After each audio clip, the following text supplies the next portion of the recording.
Hi students, in this video we're going to look at the general form of an arithmetic sequence. After watching this video you should be able to express an arithmetic sequence in its general form, and then use this general form to determine the value of some term in an arithmetic sequence. Key things you'll have to remember are the definition of our arithmetic sequence, so remembering that there's a common difference between each term, and also some of our notation, so T1 being our first term and D being our common difference. It's always just good to remember generally as well that when we talk about T is what we refer to as our term, hence the letter T, and then our subscript, our number at the bottom, tells us which term number we are considering. So T15 will be our 15th term. Okay? So just keep that in mind as we consider this lesson now. Alright, so let's consider this arithmetic sequence we've seen in our previous lesson. 1, 5, 9, 13, 17. So our common difference is 4 and our first term is 1. Now what I want to do is consider what are we doing to our first term as we move along our sequence.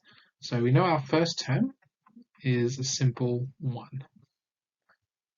What about our second term? For our second term, to get from 1 to 5, we're just going to add on our common difference, which is just 4. So T2 is going to be 1 plus that common difference. That gives us our 5. What about the next one? Starting at 1, we can jump. We go 1 common difference to get to 5, then a second common difference to get to 9.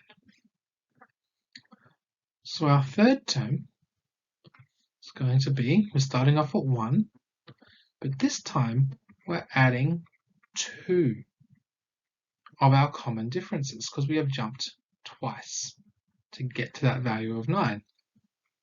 And fair enough, 2 times 4 is 8. 1 plus 8 gives us our value of 9, the next one in our term. Now let's keep going to get to our fourth term. We'll start off at our value of 1, then we're doing 1, 2, 3 jumps. So 3 times our common difference. 3 times 4 is 12, and our extra 1 is 13, the number we're looking for. Finally, T5. Again, we'll start off with 1. And let's count it out. We jump once, twice, 3 times, 4 times to get from our first term of 1 to our fifth term of 17. 4 times 4, which is 16, plus 1 gives us the 17, our last term there. Now students, can you see a pattern there at all? There is a pattern between our term number here, and the number of common differences we're adding on. For term 2, there was only 1 common difference that we added on. For T3, there were 2 common differences we had to add on to our first term to get to our third. We had to move 2 spaces, so we added on 2 common differences. To get to our fourth term, we started at our first term and added on 3 common differences. For our fifth term, we started at 1 and added on 4 common differences. The number of common differences we're adding on is always 1 less than our term number. Even at the very start here, we could technically have this as 0 times 4, where again, the number of common differences we're adding on is always 1 less than our term number. And this pattern we can use to create a rule.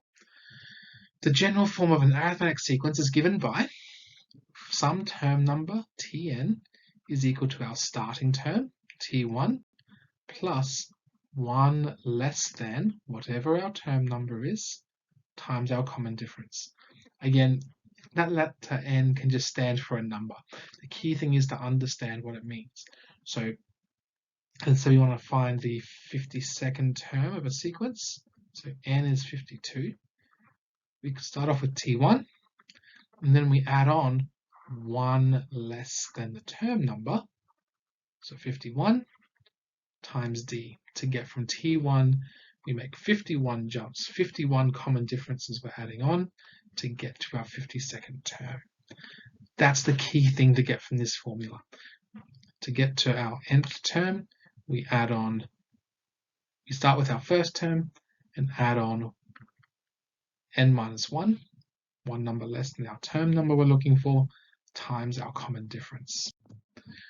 All right, so looking at this example here, we've got our example again. T1 is equal to 1, our common difference is equal to 4, and we want to find the 21st term. So we want to find n equals 21, and we want to know what T21 is. So, using our formula, T21 is going to equal our first term plus one number less than 21, so that's just 20, times our common difference. So our first term is 1, 20 times our common difference, which is 4. 20 times 4 is 80. 80 plus 1 is 81. So the 21st term in this sequence is going to be 81. Now we could have just, kept continuing with the pattern, gone to 21 terms and worked out what it was. Using the formula is helpful too, just to save all of that time.